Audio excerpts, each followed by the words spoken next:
আচ্ছা, শুরু করছি। হ্যাঁ, আপনাদের সকলকে আমরা ধন্যবাদ জানাচ্ছি।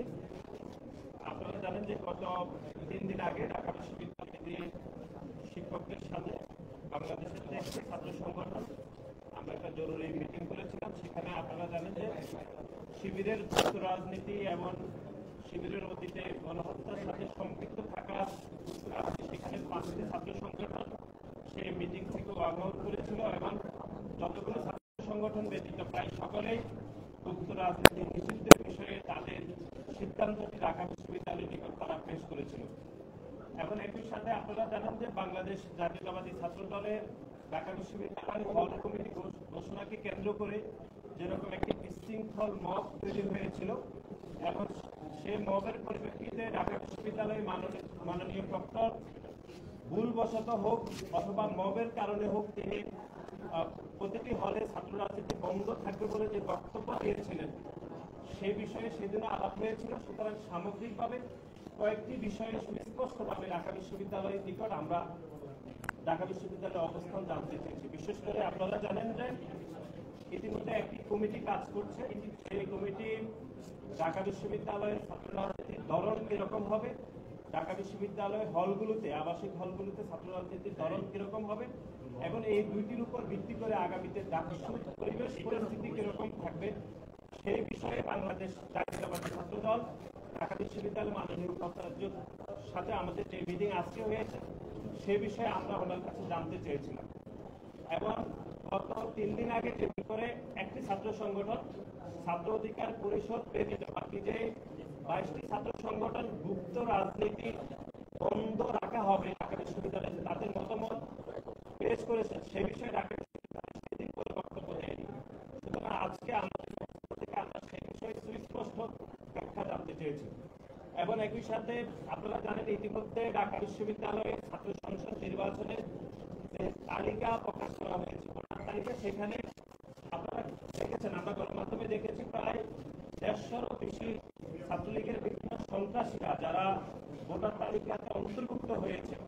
কিন্তু বাংলাদেশ জাতীয়তাবাদী ছাত্র দলের পক্ষ থেকে গত 1 বছরে বারবার ঢাকা বিশ্ববিদ্যালয়কে আমরা অনুরোধ করেছিলাম যে ছাত্রলীগের বিচার প্রক্রিয়া শুরু করে তাদেরকে বিশ্ববিদ্যালয় থেকে যে বিচার প্রক্রিয়া করা দরকার ছিল সেটি বিশ্ববিদ্যালয় শুরু করতে পারেনি বলে প্রায় 150 জন ছাত্রলীগের সন্ত্রাসী আমরা ভোটার তালিকাতে দেখতে পেয়েছি। সেই বিষয়ে ঢাকা বিশ্ববিদ্যালয় কি মতামত দেবে সেই বিষয়ে আমরা ঢাকা বিশ্ববিদ্যালয়ের অবস্থান জানতে চেয়েছি।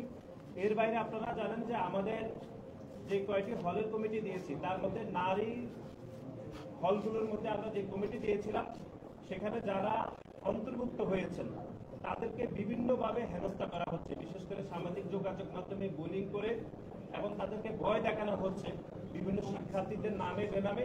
সেজন্য ঢাকা বিশ্ববিদ্যালয় মাননীয় উপাচার্যের কাছে আমরা জানতে চেয়েছিলাম যে বাংলাদেশ জাতীয়তাবাদী ছাত্র দলের হল কমিটিতে অন্তর্ভুক্ত হয়েছে বিশেষ করে নারী শিক্ষার্থীদেরকে যে ভয় দেখানো হচ্ছে, সামাজিক যোগাযোগ মাধ্যমে যে বুলিং করা হচ্ছে, তার বিপরীতে ঢাকা বিশ্ববিদ্যালয় আদৌ কোনো ব্যবস্থা গ্রহণ করেছে কিনা সে বিষয়ে আমরা জানতে চেয়েছি। এর বাইরে আপনারা জানেন যে ঢাকা বিশ্ববিদ্যালয়ে যারা সামাজিক যোগাযোগ মাধ্যম ব্যবহার করেন সেখানে 2টি গ্রুপ রয়েছে সামাজিক যোগাযোগ মাধ্যমের, একটি শিক্ষার্থী সংসদ 1 আরেকটি হচ্ছে শিক্ষার্থী সংসদ 2। আপনারা জানেন যে শিক্ষার্থী সংসদ 1 এমন একজন পরিচালনা করেন যিনি অধিকার ছাত্রলীগের সন্ত্রাসীর সাথে চরমভাবে জড়িত ছিল, জুলিয়াস সিজার, যার নামটিও রাষ্ট্র ভোটার তালিকাতে অন্তর্ভুক্ত করা হয়েছে দুঃখজনকভাবে। তার বিষয়ে কি ধরনের ব্যবস্থা গ্রহণ করেছে ঢাকা বিশ্ববিদ্যালয় কর্তৃপক্ষ সে বিষয়ে আমরা জানতে চাই। এর বাইরে ঢাকা বিশ্ববিদ্যালয় শিক্ষার্থী সংসদ 2 সেখানে বাংলাদেশ জাতীয়তাবাদী ছাত্র দলের নামে যেরকম প্রোপাগান্ডা করা হয় সারাদিনে সেই বিষয়ে মাননীয় উপাচার্য মহোদয় আমাদের 6 মাস আগে বলেছেন শিক্ষার্থী সংসদ 2কে তিনি মনিটরিং করবেন, তিনি দেখাশোনা করবেন, কিন্তু আজকে 6 মাস পরেও একই অবস্থা।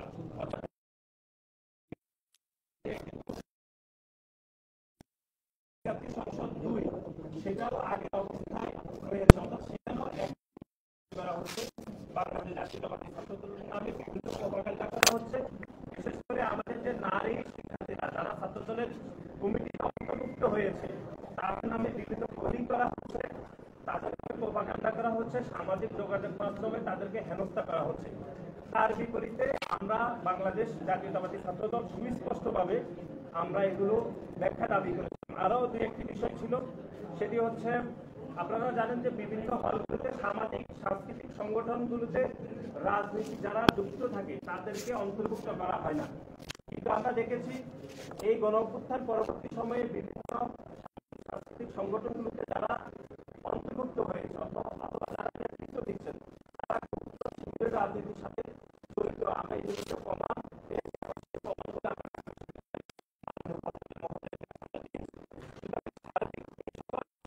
আমাদের বক্তব্য পেশ করেছি।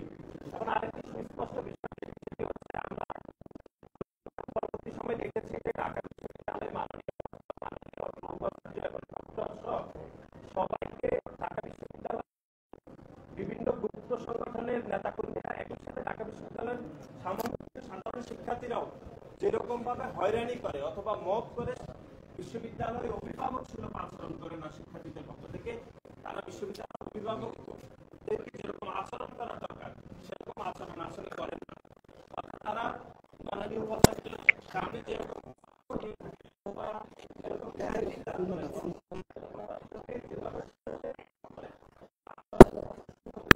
যদি হতে থাকে তাহলে ঢাকা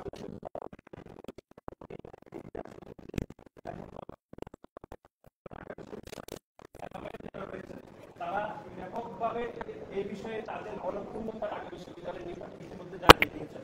সুতরাং আমরা মনে করি ঢাকা বিশ্ববিদ্যালয়ের সাধারণ শিক্ষার্থী এবং বিশেষ করে গুপ্ত সংগঠনে যারা রয়েছেন তারা ঢাকা বিশ্ববিদ্যালয়ের মাননীয় উপাচার্যকে সহ ঢাকা বিশ্ববিদ্যালয়ে যারা আমাদের অভিভাবক রয়েছে তাদের প্রতি কিরকম বিধাতাসুলভ আচরণ করে সে বিষয়ে আমরা বিশ্ববিদ্যালয়ের উপাচার্য বরাবর আমরা আমাদের মতামত দিয়েছি। সুতরাং সার্বিক বিষয়ে এখন কথা বলবেন বাংলাদেশ জাতীয়তাবাদী ছাত্রদল কেন্দ্রীয় সংসদের বিপ্লবী সভাপতি জনাব রাকিবুল ইসলাম রাকিব।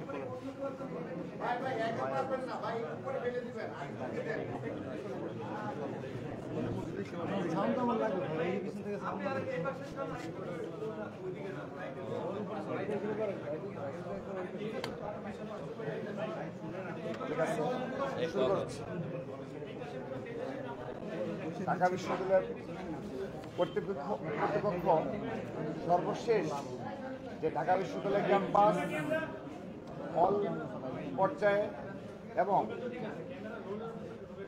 শুরু করছি আবার শুরু করছি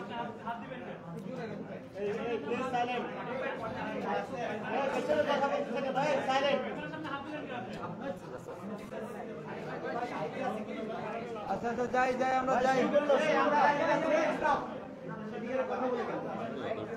আচ্ছা ঢাকা বিশ্ববিদ্যালয় কর্তৃপক্ষ কর্তৃক আয়োজিত সর্বশেষ যে মিটিং অনুষ্ঠিত হয়েছিল, অর্থাৎ ঢাকা বিশ্ববিদ্যালয় ক্যাম্পাস হল পর্যায়ে এবং ঢাকা বিশ্ববিদ্যালয়ের যে সামাজিক ও সাংস্কৃতিক যে সংগঠনগুলো রয়েছে সেখানে ছাত্র রাজনীতি কিভাবে চালু থাকবে এবং ছাত্র রাজনীতির ধরনটা কি হবে তার রূপরেখা প্রণয়নের জন্য সর্বশেষ যে মিটিং হয়েছিল তার আপডেট নেওয়ার জন্য আমরা এসেছিলাম। আমরা সময় নিয়েছি স্যারের কাছ থেকে, কারণ আমাদের ডাকসু নিয়ে উদ্যোগজীবতা রয়েছে।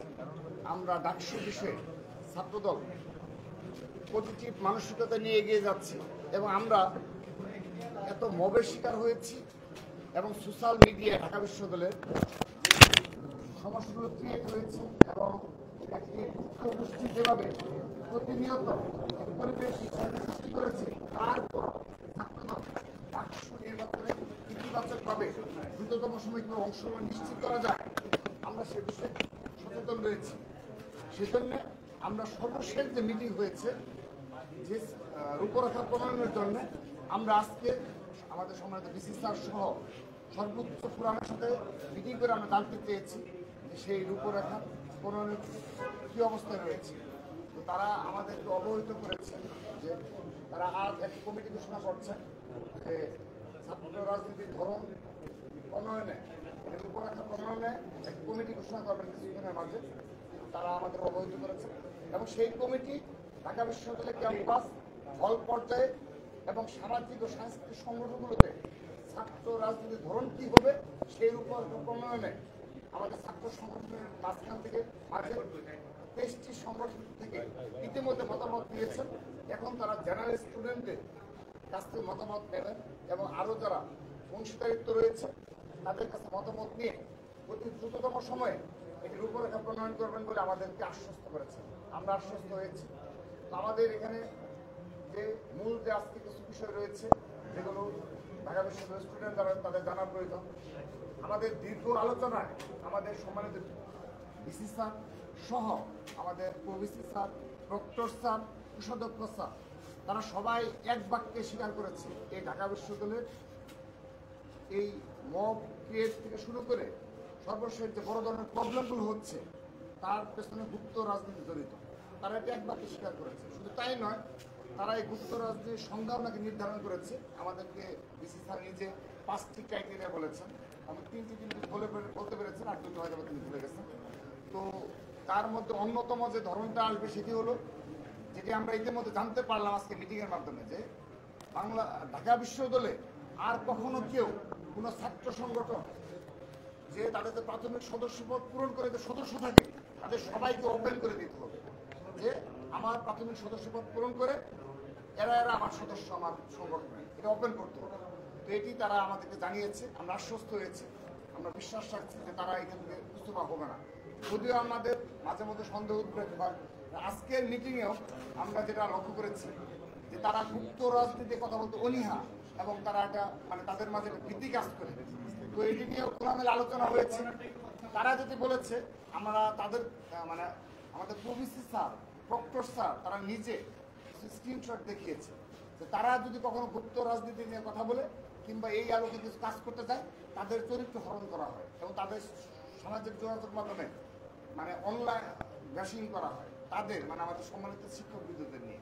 তো তারা তাদের সেই আফসোসের কথাটা আমাদের বলল। আমরা তাদেরকে আশ্বস্ত করেছি আমরা সচেতন ছাত্র সংগঠন হিসাবে যেহেতু জুলাই আগস্ট গণ অভ্যুত্থানের যে চেতনা রয়েছে সেটি ধারণ করে সকল ছাত্র সংগঠন ক্যাম্পাসে ছাত্র রাজনীতি করছে। তো সেই কারণে তারা আমাদের আশ্বস্ত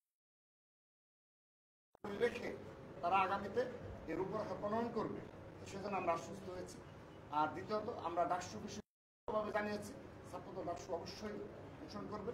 কিন্তু আমাদের যে আগস্টের গণ অভ্যুত্থান পরবর্তী যে প্রধান দাবি চিহ্নিত পূর্বক বিচারের আওতায় নিয়ে আসা, তো তারাও এটি তাদের যে মানে গাফলতিতে রয়েছে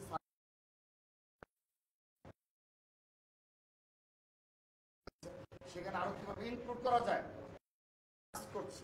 যদিও ডাকসু পক্ষে শুরু হয়ে গিয়েছে তারা কাজ করছে। তো এটি তারা বলেছে যে মানে তাদের গাফলতি রয়েছে। আমরা আশা করছি যে আমরা 23টি ছাত্র সংগঠন যেভাবে একত্রিতভাবে ছাত্র লীগের চিহ্নিত সন্ত্রাসী অর্থাৎ বিশ্ববিদ্যালয় কমিটি, হল কমিটি, অনুষদ কমিটি এবং সেন্ট্রাল কমিটিতে সর্বশেষ যে কমিটিগুলো রয়েছে তাদের সবাইকে বিচার আওতায় নিয়ে আসতে হবে। পরবর্তীতে এখান থেকে যারা কেউ 5 আগস্টের পরবর্তী বাস্তবতায় কিংবা জুলাইয়ের গণ অভ্যুত্থানে তারা সংঘর্ষিত ভূমিকা রেখেছে যদি কেউ থেকে থাকে প্রমাণ সাপেক্ষে তাদেরকে বাদ দেওয়া হবে। আর যদি কোনো সংগঠনের মাঝে গুপ্ত থেকে থাকে তাদেরকে বিচার আওতায় নিয়ে আসতে হবে। তো তারা আশ্বস্ত করেছে এই কমিটিগুলো সবগুলি তারা জমা দেবে। আমরা এখন তাদের কাজের প্রতিফলন দেখতে চাই এবং যেহেতু সময় নেই তারা হয়তো শনিবারে আমাদের আপডেট জানাবে যে গুপ্ত রাজনীতি নিষিদ্ধ, তারপর হল পর্যায়ে কেমন কীভাবে চলবে ধরনটা এবং এই ছাত্রলীগের সমস্ত কমিটি নিয়ে শাহবাগ থানায় যে মামলা করা হয়েছে সেই মামলা অন্তর্ভুক্ত করুন কিংবা নতুন কোনো মামলা তো যা হোক তারা যে 1 বছর সময় পেয়েছে করেনি। এখন যেহেতু আমরা এই বিষয়ে সোচ্চার রয়েছি আশা করছি যে শনিবারের মধ্যেই তারা এই বিষয়ে আমাদের একটা দৃশ্যমানগতভাবে পদক্ষেপ গ্রহণ করবে। এটি আমাদের আজকে মূল বিষয় ছিল। আর আরেকটি বিষয় হলো যেটি ইতিমধ্যে আমাদের সাধারণ সম্পাদক বলেছেন, আপনারা লক্ষ্য করে দেখবেন ঢাকা বিশ্ববিদ্যালয়ে টিএসসি ভিত্তিক এবং হল ভিত্তিক বিভিন্ন সামাজিক ও সাংস্কৃতিক সংগঠন রয়েছে। তো এখানে অধিকাংশ সংগঠনের গঠনতন্ত্রে লেখা রয়েছে যে কেউ যদি রাজনীতি ছাত্র সংগঠনের সাথে সম্পৃক্ত থাকে তাকে এখানে নেতৃত্বে নিয়ে আসা যাবে না, এরকম একটি কিন্তু অধিকাংশ সংগঠনের গঠনতন্ত্র রয়েছে। তো এখানে আমাদের শিক্ষক মহোদয়ের নিকট থেকে আমরা জানতে পারলাম, তারাও এটি স্বীকার করেছে আমাদের সাথে, যে এখানে সরাসরি বলি ইসলামী ছাত্র শিবির মুক্ত রাজনীতি করে তাদের পরিচয় গোপন করে তারা ওই সব জায়গায় দখল করে নিচ্ছে। এটি সরাসরি দখলদারিত্ব কায়েমের মতো। ছাত্রলীগ যেভাবে করেছে ছাত্র শিবির ঠিক সেভাবে দখলদারিত্ব কায়েম করছে। তো তারা বলেছে হ্যাঁ এই বিষয়টি তারা আইডেন্টিফাই করেছে, তারা এই বিষয়ে আমাদের সিদ্ধান্ত জানাবে, ওই যে রূপরেখা প্রণয়নে এই বিষয়ে অন্তর্ভুক্ত থাকবে বলে আমাদের আশ্বস্ত করেছে। এবং সর্বশেষ আরেকটি বিষয় বলে শেষ করছি, সেটি হলো আপনারা এর আগেও আমরা এই বিষয়ে আপনাদের জানিয়েছি, সেটি হলো ঢাকা বিশ্ববিদ্যালয়ের শিক্ষার্থী সংসদ গ্রুপ, যেখানে আমাদের দুটো ফেসবুক গ্রুপ রয়েছে যেগুলো জুলাই আগস্টে গণঅভ্যুত্থানে গুরুত্বপূর্ণ ভূমিকা পালন করেছে। আমরা সবাই এখানে সম্পৃক্ত ছিলাম। পরবর্তীতে এখানে যারা অ্যাডমিন রয়েছে তারা এটিকে কুক্ষিগত করেছে এবং এখানে ঢাকা বিশ্ববিদ্যালয়ে মব ক্রিয়েট করার ক্ষেত্রে, নারীদের হেনস্থা করার ক্ষেত্রে, এবং এমনকি কোনো শিক্ষক যদি গণতান্ত্রিক ভাষায় কথা বলে তাদের এগেনস্টে কীভাবে এখানে মব ক্রিয়েট করা যায় সেই প্রক্রিয়া এখানে হয়ে থাকে। এবং এটি অবশ্যই ঢাকা বিশ্ববিদ্যালয় রিপ্রেজেন্ট করে না। এই ঢাকা বিশ্ব শিক্ষার্থী সংসদ গ্রুপে যে ধরনের বাজে ল্যাঙ্গুয়েজ ব্যবহার করা হয় এটি কখনো ঢাকা বিশ্ববিদ্যালয় রিপ্রেজেন্ট করে না। তো আমরা সাধুবাদ জানিয়েছি আজকে আমাদের সম্মানিত ভিসি স্যার সহ প্রফেসর স্যার সহ তাদেরকে, তারা নাকি আরও বেশ কিছুদিন আগেই এই যারা অ্যাডমিন রয়েছে তাদেরকে চিঠি ডেকেছে, চিঠি ইস্যু করে তাদেরকে ডেকেছে। তো আমরা তাদের জানতে চেয়েছিলাম যে চিঠি ইস্যু করে ডেকেছেন কিন্তু মিডিয়াতে কেন আসবো না। তো যাই হোক, এটাও তারা গোপনীয়ভাবে করেছে। তো এটি তাদের ঠিক হয়নি যে গোপন অনুসরণ করার জন্য। আজকে জানাচ্ছি তারা আমাদের অবহিত করেছে যে ঢাকা বিশ্ববিদ্যালয় শিক্ষা সংসদ গ্রুপে যারা অ্যাডমিন রয়েছে তাদের বিরুদ্ধে অনবরত অভিযোগ রয়েছে এবং সেই অভিযোগের সত্যতা বিসি স্যার স্বয়ং নিজে পেয়েছেন। তিনি গোয়েন্দা সংস্থার কাছ থেকে স্ক্রিনশট পেয়েছেন, তিনি আমাদের জানিয়েছেন তার তো এত সময় নেই যে সারাদিন, যদিও তিনি এই গ্রুপে আসছেন কিন্তু। তো তিনি বলেছেন যে আমার তো এত সময় নেই বাবা, আমরা স্ক্রিনশট নিয়েছি, আমার গোয়েন্দা সংস্থা কিছু দিয়েছে, আমি দেখেছি এগুলো অকথ্য, এগুলো কখন ঢাকা বিশ্ববিদ্যালয়ের সাথে যায় না, তার পারিবারিক স্ট্যাটাসের সাথে যায় না, সেই কারণে তিনি ডেকে নিয়ে এসে এই বিষয় করেছে। তো আমরা বলেছি যে এই যে 1 বছর এই ধরনের গ্রাউন্ড তৈরি করা হলো ডাকসু নির্বাচনের আগে, এই 1 বছর পরিকল্পনা মাফিক যাদের একটা সেন্টার রয়েছে, এই সব কিছু যারা মব ক্রিয়েট করে যারা এই সোশ্যাল মিডিয়ায় গ্রুপগুলো পরিচালনা করছে এবং যারা গুপ্ত রাজনীতি করছে, সবাই মিলিতভাবে একটি সেন্টার রয়েছে যারা উদ্দেশ্য প্রণীতভাবে ষড়যন্ত্রমূলকভাবে এভাবে এই কার্যকলাপগুলো করেছে, অপরাজনীতি এবং অপসংস্কৃতি জন্ম দিয়েছে। সে কারণে এই দুটি গ্রুপের বিষয়ে তারা আইনানুগ ব্যবস্থা নেবে আমাদের আশ্বস্ত করেছে। ডক্টর স্যার বলেছে তিনি নাকি এটা জিডিও করেছেন, আমরা সত্যতা নিরূপণ করতে পারবো না, আপনার কাছে জানতে চাইতে পারেন। তো তারা বলেছে যে এই গ্রুপগুলোতে ঢাকা বিশ্ববিদ্যালয়ের নাম ব্যবহার করে, লোগো ব্যবহার করে, ঢাকা বিশ্ববিদ্যালয় রিপ্রেজেন্ট করে কিন্তু পুরোপুরি একটা অপসংস্কৃতি জন্ম দিচ্ছে, যেগুলো পরবর্তী প্রজন্মকে বহন করে চলতে হবে। ঢাকা বিশ্ববিদ্যালয় আগামীতে এই বিষয়গুলো থাকবে, সেখানে তারা অবশ্যই এই বিষয়ে ব্যবস্থা নেবে, সে বিষয়ে আমাদের নিশ্চয়তা দিয়েছে। একটা প্রশ্ন, সেটা হলো আপনারা হল কমিটি করে দিয়েছেন, অনেকে আপনারা যেটা বলছেন যে আন্দোলনের মুখে বুঝতে বলেছিলেন যে হল কমিটিতে রাজনীতি থাকবে, আজকে আপনারা বলেছেন এই বিষয়ে আপনারা আলোচনা করেছেন। হ্যাঁ, এই বিষয়ে আমাদের এই বিষয়ে আমাদের মাননীয় উপাধ্যক্ষ মহোদয় সুস্পষ্টভাবে বলেছেন যে তিনি বলপর্যায়ে নিষিদ্ধের কথা বলেনি, তিনি ওই দিন একটা মবের সামনে তিনি বলেছেন নিয়ন্ত্রিত অবস্থায় থাকছে। তিনি বলেছেন যে বল পর্যায়ে রাজনীতিটা সেদিন যে মব ক্রিয়েট হয়েছিল তার বাসভবনের সামনে সবার সম্মুখে সম্মানিত উপাধ্যক্ষ মহোদয় তিনি বলেছিলেন যে রাজনীতি নিয়ন্ত্রিত অবস্থায় থাকে। তো তিনি আজকে বলেছেন যে এই বিষয়ে তিনি একটা কমিটি প্রণয়ন করছেন, সেই কমিটি ঢাকা বিশ্ববিদ্যালয়ের হল পর্যায়ে রাজনীতি রূপরেখা কি হবে সেই রূপরেখা কমিটি গঠন করছে এবং উত্তর রাজনীতি নিষিদ্ধ করা যায় সে বিষয়ে এই কমিটি কাজ করছে একদিনের মাধ্যমে। তার মানে আপনাদের হল কমিটিগুলো থাকছে? অবশ্যই সারাই করে হল কমিটি থাকবে এবং কার্যকলাপ চলবে, স্যার আমাদের জানিয়েছে। নাসির ভাই একটা প্রশ্ন, নাসির ভাই করছেন বিপিজিএস বা আপনাদের প্যানেল সম্বন্ধে কোনো আলোচনা হয়েছে কিনা? কখনো জোট করা আমরা এই বিষয়ে আলোচনা করে জানাবো। নাসির ভাই, আরেকটা প্রশ্ন। নাসির ভাই একটা বিষয় বলেছিলেন যে অর্থাৎ যারা অতীতে ছাত্রলীগের সাথে জড়িত ছিল এমনকি ডাকসুর অর্থাৎ ভোটারে যুক্ত করা হয়েছিল তাদের বিষয়ে কি বলছেন? আপনাদের বিষয়ে অভিযোগ জানাইছেন, এই বিষয়ে কি বলছেন? তাদের কি সরাসরি বাদ দিয়ে দেওয়া হবে নাকি বিবেচনা রাখা হবে? দেখুন, আমরা তো গত 1 বছর ধরে আমাদের ঢাকা বিশ্ববিদ্যালয়ের ছাত্রদল এবং আমাদের কেন্দ্রীয় ছাত্রদল যতগুলো মিটিং করেছে, আমাদের সুস্পষ্ট আমাদের বক্তব্য ছিল যে যারা জুলাই আগস্টে গণহত্যার সাথে সরাসরি সম্পৃক্ত ছিল, খুনি সংগঠন, যে সংগঠন ইতিমধ্যে সন্ত্রাস বিরোধী আইনে নিষিদ্ধ হয়েছে, শুধু জুলাই আগস্ট না, গত 17 বছর যারা ফ্যাসিবাদ কায়েম করেছে সেই খুনি সংগঠন ছাত্রলীগের বিচার প্রক্রিয়া শুরু করতে হবে, অন্তত বিশ্ববিদ্যালয়ের পক্ষ থেকে যে করা যায়। কিন্তু দুর্ভাগ্যজনকভাবে এটি বিশ্ববিদ্যালয় করতে পারেনি বলেই তো আপনি দেখেছেন যে 123 জনের তালিকা ইতিমধ্যে প্রকাশিত হয়েছে যারা ইতিমধ্যে ছাত্রলীগের সাথে সম্পৃক্ত। এবং SM হলে যে শিক্ষার্থী দুলিয়াস সিজার, যিনি গত কয়েক বছর ধরে ছাত্রলীগের সমস্ত অপকর্মের সাথে জড়িত, তার নামটিও ভোটার তালিকাতে অন্তর্ভুক্ত হয়েছে। এবং শুধু অন্তর্ভুক্ত হয়নি, তিনি ঢাকা বিশ্ববিদ্যালয়ের শিক্ষার্থী সংসদ 1 নামে যে গ্রুপটি রয়েছে সেই গ্রুপে যত ধরনের প্রোপাগান্ডা করা দরকার তিনি করছেন। এবং এই যে ছাত্রদলের হল কমিটি ঘোষণার পরে যত মব তৈরি হয়েছে সেই মবের সাথেও তিনি জড়িত। সুতরাং আমরা বলেছি যে ছাত্রলীগের শুধু সন্ত্রাসী নয়, বরং যারা এখন গুপ্তভাবে গত 17 বছর গুপ্তভাবে বিভিন্ন ছাত্রলীগের রাজনীতির সাথে জড়িত ছিল কিন্তু এখন প্রকাশ্যে অন্য ছাত্র সংগঠন করেন, তাদের বিষয়ে আমরা ঢাকা বিশ্ববিদ্যালয়ের মাননীয় উপাচার্যকে বলেছি তাদের বিষয়ে যেন ব্যবস্থা গ্রহণ করে। আর এখানে একটি বিষয় সুস্পষ্ট করা দরকার, সেটি হচ্ছে আমরা বলেছি বিচার প্রক্রিয়া শুরু করতে হবে, যে বিচার প্রক্রিয়া শুরু করে তাদেরকে বিশ্ববিদ্যালয় থেকে যাবতীয় পদক্ষেপ গ্রহণ করতে হবে। কিন্তু বিশ্ববিদ্যালয় সেটি করতে পারেনি বলেই তো তাদের নাম ভোটার তালিকাতে অন্তর্ভুক্ত করা হয়েছে। এমনকি আমরা SM হলের একজন ছাত্রলীগের সভাপতি যাকে সে কারাগারে রয়েছে, তার নামটিও ভোটার তালিকাতে অন্তর্ভুক্ত করা হয়েছে। সুতরাং এ থেকে বোঝা যায় যে ঢাকা বিশ্ববিদ্যালয় গত 1 বছরে ডাকসুর বিষয়ে যত ভোটার তালিকা প্রণয়নের যত কমিটি করেছে সেই কমিটিগুলো আসলে সঠিকভাবে কাজ করেনি, অত্যন্ত তড়িঘড়ি করে বিশেষ উদ্দেশ্য হাসিল করার জন্য তারা ডাকসু নির্বাচনে যাবতীয় পদক্ষেপ গ্রহণ করেছে। ধন্যবাদ।